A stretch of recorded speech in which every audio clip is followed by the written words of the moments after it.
slightly bigger brush because it's a little bit of a bigger area. I don't know how well you can see.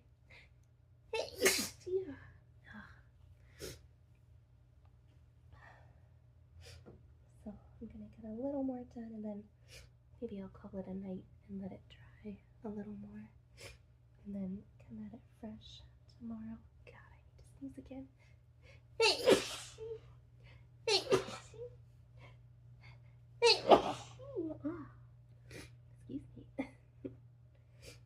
Let's see if I can get a dab of paint on there. I really should have softened this brush up a little.